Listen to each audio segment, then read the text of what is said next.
Thank you. By a common goal, one nation, united, indivisible, driven by purpose of life. One world by creation for love, peace, and unity.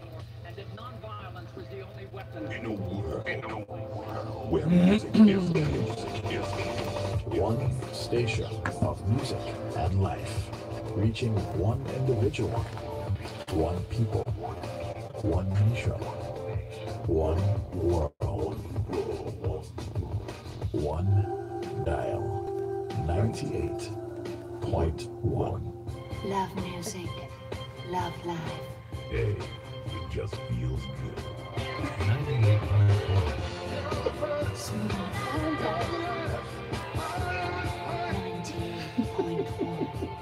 Well, here's some I hot had to look gist for for something you. to make me Check happy. out the absolutely amazing welcome back offer from MTN. If you have not used your SIM for 45 days or more for whatever reason, whether you lost it or you just stopped using it, maybe it even broke, whatever, just get back on MTN by recharging and get 2,000% on your first recharge of I started every taking month. vitamin C this And morning. if you lost your SIM, no worry. Just visit any MTN center, retrieve That's your how I knew life, that I was tired. 'Cause recharge, the way I slept on and Saturday. 2,000% is You know when, like, yours. And that means when you're if sick you and you load sleep, 100 naira, you That's get 2,000 so naira. Load 200 naira and get 4,000 naira. Yes, And then Friday if night you load into 500 Saturday. naira, you get 10,000 naira. Isn't that incredible? Well, don't waste time now. Get back on MTN right now and know what it truly feels like to be welcomed back. Remember, terms and conditions apply. This is Paul, and you are listening to Smooth Breakfast. Eject that. So, what did you do when you got your first bike? I rode into all my friends' houses in one day. When you got your first sunglasses? Whoa, I was so excited. I wore it even at night. And your first wristwatch? Awesome! I swam with it and wore it to sleep every night for 7 good days. And now that you're in secondary school, what will you do when you get your first smartphone? Yay! The whole world will hear me scream. That's so exciting. For as low as Available at all designated MTN stores nationwide. nationwide. Everywhere you go, MTN. Okay, guys. MTN, everywhere you go. So bright. The Smooth Breakfast presents the headlines, the stories, the news. In-depth analysis Studio. of national Mics are up. affairs.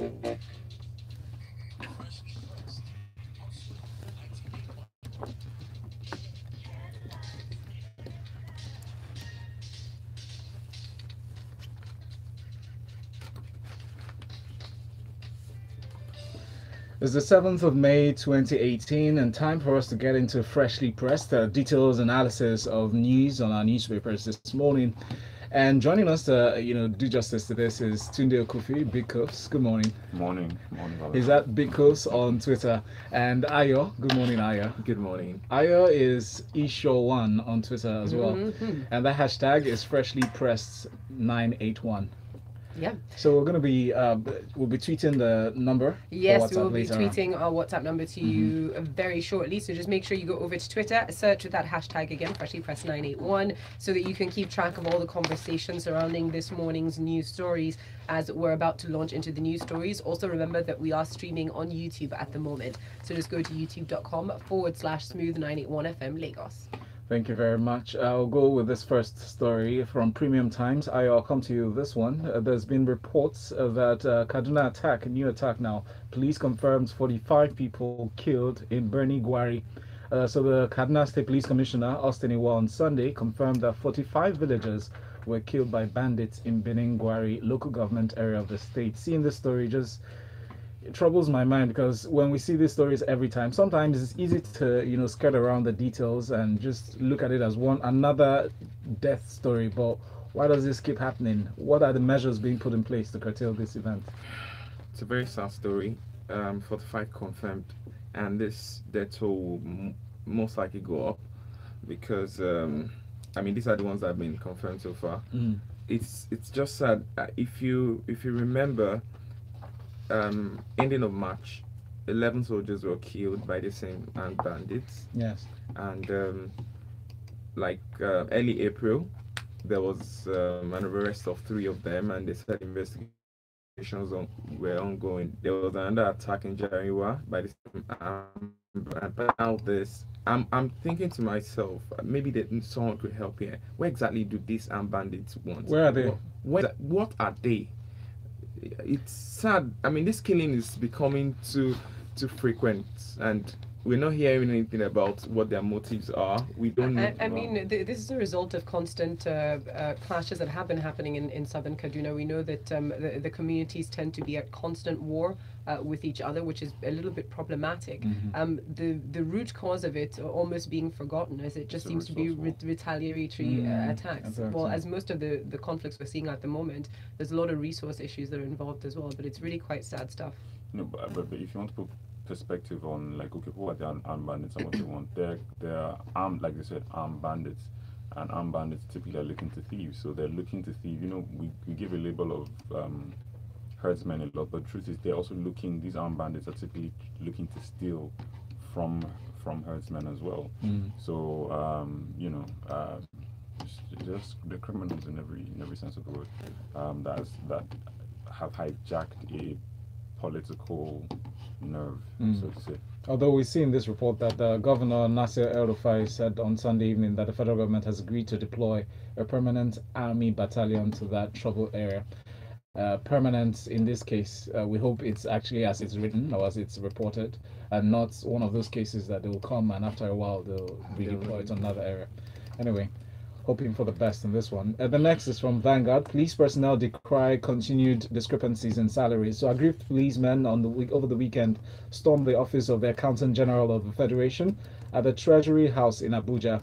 They went there to demand explanation on discrepancies in their salaries. One of the people affected mentioned precisely that his salary, the guy is a sergeant, he said his salary is 52,000 naira.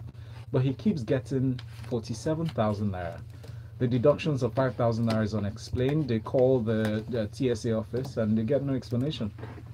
Well, from the story, I might be wrong, but I think this might be an error, a gap from the police department. It's not a gap, I'll tell you. You're certain, because I mean they're not going to be the first to be moved to IPPIS, and I'm wondering why this is just coming up from the police department.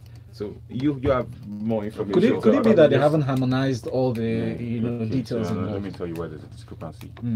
From an experience, I had an uncle that worked for the police force years ago. He's late now anyway.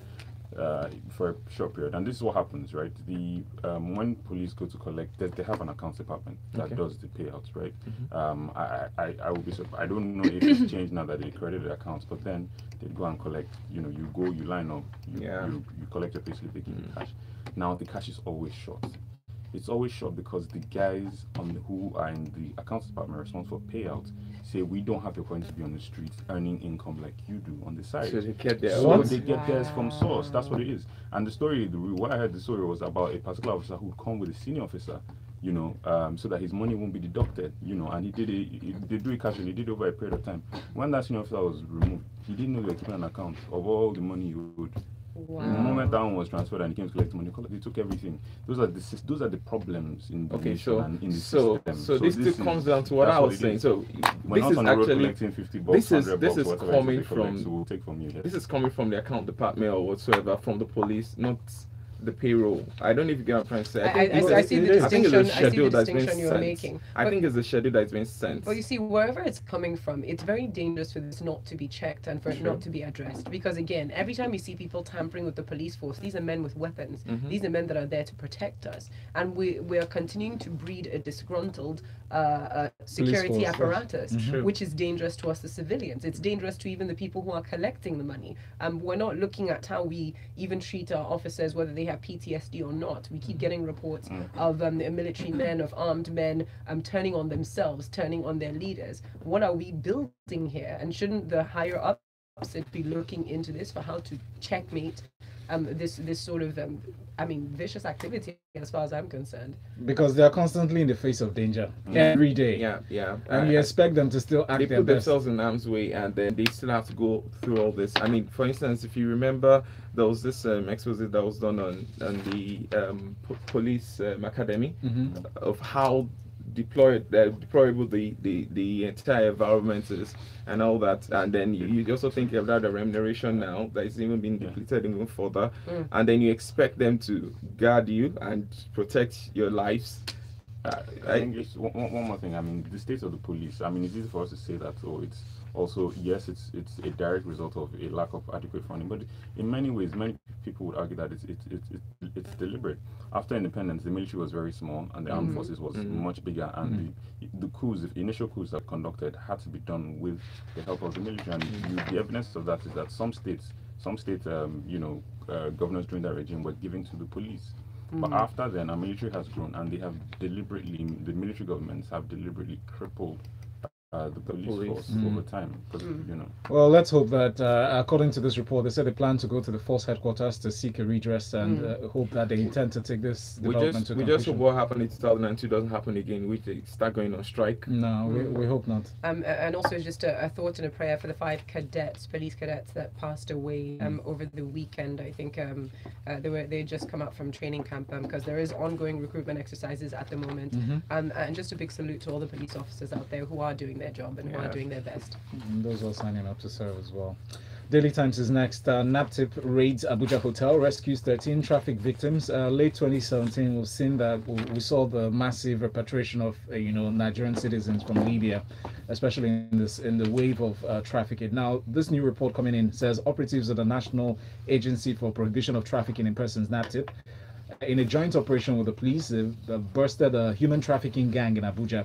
They went to this particular hotel, a guest house. It was named as Amazonia Guest House, located in Decry area of Gwagwalada. Sealed it up and discovered a horde of girls, women as well. 13 girls precisely rescued and 4 arrested, including the hotel manager and the accomplice, who has been a suspect or a suspected human trafficker on the police watch list. What's your take on this? Right, so I mean, the interesting things about the guest house, the name Amazonian, the key operators. I mean, a lovely name. Afiz Abdul Salam, his accomplices, Matthew Masi. I'm sure there are many more of these type of things. So it's good that we're taking a more proactive approach and more diligent approach in dealing with this. Now, this particular operation was focused at sending young ladies to Saudi Arabia, Dubai, Malaysia, the Middle East and Far East, right? Countries that except Malaysia look first world on there's a veneer of first world, and they're but very known for them they're very third world in their outlook and their position. Saudi Arabia, for instance, I think that's in the UAE. Not sure about Saudi, but I'm sure Saudi as well. You need to submit your passport to your employer. So in many ways, you're trapped, right? Now these girls get lured under the impression that you're going to go and do housekeeping work, or you'll be a nanny. And it's not a difficult decision to make. If I'm little better than a cleaner or a housekeeper here, and I'm earning, this is minimum wage, why don't I go and do it, abroad? And earn in foreign currency. In foreign currency. But the truth is, a lot of the time, it's just a trap. These girls get mistreated. It's not. It doesn't even. It's so there. It's even so. It's so pervasive. It's not even a. We're not talking about even sexual exploitation when you're talking about the Middle East and the Far East. Not that doesn't happen, but it's a degradation of the human being. You're working on forgivable hours, near 24 hours, no time off. You're treated subhuman, and it's particularly horrible. They liken it to we don't want this to be another Libya. I think the Libya angle is entirely different from this one. These girls are often taken through the airports. They're not smuggled. They don't go through illegal routes. Through the Libya. These girls get visas. They get taken to these countries, thinking that they're working. There's a semblance of a real organization. I mean, in this case, Western Royal Manpower Solutions. So they create real organizations. They get these girls visas. They take them abroad, and they find themselves trapped and often struggling to just get out of there. How about the one that actually happens? Happen? Yeah, exactly. Do you understand what I'm saying? The ones that come from Togo, that comes from Benin. The ones that come from our villages, Yeah, even. Exactly. And they are being. If you employ anyone that's underage, that's you're contributing to human trafficking. If you're not paying that person, if you're paying someone else for that person's services, then you're involved. Okay. All right, we've got a few messages to get through very quickly. Ayo Esho up on WhatsApp says, "Hi all, it is talking about the police." He says, I know somebody in another agency that keeps receiving different amounts monthly, but none tallies with the amount on their letter of appointment. While Vin sends in this message, says it is not a mistake. Again, talking about the money being shortchanged. He says it happens in all civil servants. The account department from the top deducts salaries, and you have to go to Abuja if the federal civil servant complain, but it still won't come back. It's being siphoned from the top, says Vin. Interesting. Bengus talks about herdsmen, even though we're not entirely sure that's what this article is about. He says the herdsmen in the north central suddenly become armed bandits in Kaduna and cattle rustlers in Zamfara. However, they all kill and maim people with the same modus operandi. Just wondering why the change of name, these criminals, with respect to the location that they perpetrate their criminal acts. While JJ from me says policemen are short of their payment. The story removal from source is not far from the truth as far as I'm concerned. It is happening in the police force. It is happening in our filling stations. Please, what is keg fees again? He says corruption has eaten into our system, and the population is our greatest resource and our greatest problem. There are too many corrupt Nigerians, and we just love taking advantage of ourselves. Sad but true. Henry Manuel, meanwhile, says there's a reason why public accounts are recommended for continuous audit and making same audit publicly available for rigorous scrutiny. The police, like most public parastatals, selectively commit to the audit ordinance. When we are serious, we will know what to do. Wow, thank you. From Guardian is next. IOM seeks jobs rehabilitation for 7,746 returnees from Libya. In the same vein as we spoke about earlier today, the International Organization for Migration, IOM, has urged the federal and state governments to intensify their job creation programs to accommodate no fewer than 7,746 Nigerians that have been lately repatriated from Libya. This is still the same, not even available or even enough for those repatriated that they're hanging around. Some of them are disgruntled, they're even planning to go back. I mean, look at these numbers. Before we zoom in on this, Nigeria is becoming on the shores of other nations, and places like Canada and as far as Australia. And then look at the people who have been driven out by conflict. We haven't spoken about there's been no huge focus on that. There is an issue on the border of the US and Canada to end up there, right? And claim issues of conflict. Seekers from Nigeria across detainees are returned from Libya. When they grant interviews that they can't speak articulately, generally they do, and they speak well enough. So I think that a lot more focus needs to be put into programs like this, to try, sort of reintegrate them. But then you talk about reintegrating, were they integrated to start with? We're just, float, which was the reason why they tried to get out anyway. Is it now because they've been, placed on, they've gone through this, that we should now deliberately look for something to sort them out, or else they'll, because the challenges, the issues that they're, thinking of doing this again, it's unfortunate. It still is better than employment problem we have in this country. It's sad. There's no point in flogging the fact that they say, 50% are from Edo and 15 from Delta, and then we share the rest. But that statistic doesn't really give them jobs, does it? It doesn't. Let's move on now. Speaking of problems with Nigeria, from the Vanguard newspaper, 10 years of power outage. So the youth are protesting in Ondo South, and that's according to the Vanguard newspaper. And I'm coming to you for your take on this story. But we're being told that the youth under the aegis of the Laje Advancement Forum, the IAF, stormed the Bokuda area of the state, chanting "No light, no election." And they displayed cards that read, "Enough is enough.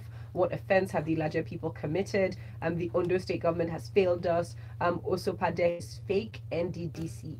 It has resulted in untold hardship." And I mean, it's a bit staggering to think that for 10 years they could have been going through this. Decade without electricity. And when I was checking this, I noticed that in November 2017, BEDC said they were going to restore electricity. I mean, even as at then, that's going to be like 9 years without electricity. But November, and now we're already in May. Yes. And nothing has still been done. I'm wondering why. I mean, it doesn't make sense for a It's whole appalling, decade. and it does feel a little bit like fraud. Yeah. If you have an electricity distribution company Exactly. and they're not receiving electricity, what is Exactly. going on? So what exactly is going on? How is BDC making money if they are not distributing electricity? Collecting They're probably bills? collecting the bills from someone else, from a different local governments. I mean, this is what we keep saying. It's sometimes you don't know if we are being sincere in this country. I don't know. It's just sad. This is why people are trekking across the desert. Believe that. Well, thank you very much for that, Ayo. I know there's really not much we can say about that except to bring awareness to those who perhaps might be listening that could do something about that. I think it's rather appalling. Speaking of power, though, we're still talking about the power sector next. They've lost about 154 billion naira in 125 days. So this is between the 1st of January and the 5th of May this year. We're told it is a result of the unavailability of gas, distribution and transmission infrastructure, as well as water reserve challenges. Tunde? Yeah, so this story is very interesting or good in highlighting the missed opportunity, really. How much additional inflow could have gone into it's, if you ask the operators, they say it's difficult for them to run a profitable operation, but still this is money that this is a missed opportunity, and it's a huge one, and it's all happening this year from the 1st of January to the 5th of May. And it highlights different, it points out that our peak generation is this year is just a little over 5,000 megawatts, and in day and age, I mean, we're talking about trying to hit 5,000 megawatts when you have when countries are looking at per capita as an eye per person, countries, the standards do about 1,000. And we're a country with a need of about 160,000 megawatts. 160,000 megawatts, and we're languishing and celebrating at just passing the 5,000 mark, and we've only done it once or so this year. This is why Ondo South hasn't had lights for 10 years. It's ridiculous. I mean, this is light that's barely sufficient for Lagos. Do you understand? And it's the entire nation that has to share it. The other thing that is the same old story, and it's sad and it's unfortunate, but it's interesting. I didn't even know that they did this kind of analysis, because they're able to tell us, oh, okay, on the 5th of May, output dropped by a certain amount compared to the day before. And I would then wonder, wouldn't it be, if this is a daily report, wouldn't it be nice to have it in real time? I'm surprised they even have some form of KPIs. Yeah, exactly. I'm so surprised. KPIs that they keep to themselves. They don't tell us, oh, very rarely do we hear the outage this year, expect less power, that type of thing. Oh, we hear it after the fact. For example, Alabama, when it caught fire, and we found out after days of darkness. Absolutely. So a huge missed opportunity here. And for things such as gas have almost boundless amounts of, because we've been burning it. And we're still flaring. And we're flaring. Well, let's move on. This next story is of particular interest to me. It's dealing with money laundering. A new sanction regime will enhance public confidence, say microfinance banking operators, from the Vanguard newspaper. And I say it's of particular interest to me, and it really should be to all of us, because some of these anti-money laundering and counter-financing terrorism rules that are being rolled out could really help us when we look at the case of banditry, because these men fighting and the banditry or the herdsmen, whatever language you want to use to describe the terrorists essentially that are terrorizing a good portion of Nigeria at the moment, they're receiving funding from somewhere. Now, according to this article from the Vanguard, the microfinance bank operators have commended new sanction regime. They say it will enhance public confidence, and they say it stipulates fines against banks, their directors and other key officials for money laundering infractions. Now, it is not supposed to be a sort of punitive, but it is supposed to ensure that people play by the rules. What's your take on this, Ayo? So, normally FBI would tell you, follow the money, you get the crime. And typically, it feels like we're not following the money in Nigeria. Like not following. Well, 2009, I remember I was in banking then, and I remember there was a directive to all the banks then to declare anything, I think 1 million for individuals, yes, for personal, yes, and then for business accounts. Actually there was something else. You had to do due diligence on anything above 250,000, but on your own discretion. So far there's 250,000 and above, and you notice anything funny, you declare it to NFIU. Now the thing is, what does NFIU do with the information? It's actually none of the business of the financial institutions, but now there are new sanctions down to the MFBs, and the idea is for them to adhere strictly to the lay down rules. And very important also is the program of the organization to employees. So they have to also train the employees on what to do. They have to also make sure that but I do believe that the employees of banking institutions do not already know that they should be going through this. What normally happens is there's this feeling of, let me just do my job and let it go. It's a lackadaisical So attitude. a lackadaisical attitude, yes, and you don't really want to care. And then there's also the pressure of bringing in funds.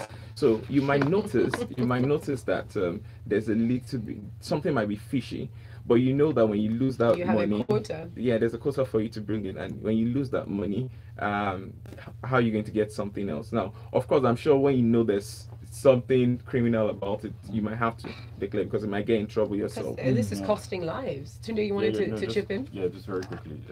Dasuki money, when they traced it, Che went through banks, Abi. Yes.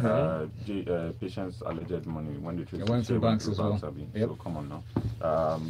It's But not the you and I that when it starts to cover properly the political class. The fire and share huge issue, for amounts of money, instance, But you see, this is why then the these banks. laws will This start is to why serve the the banks purpose are it should. so instrumental, because every day we come on here and we're hearing killings across the country every single day. Money is moving to finance such activity. Money is being moved, and yet we keep saying, "Oh, we like to point fingers at other Nobody's people." flagging that. But there are a number of regular people like you and I that are sitting in banking halls who could saving lives, and they're not.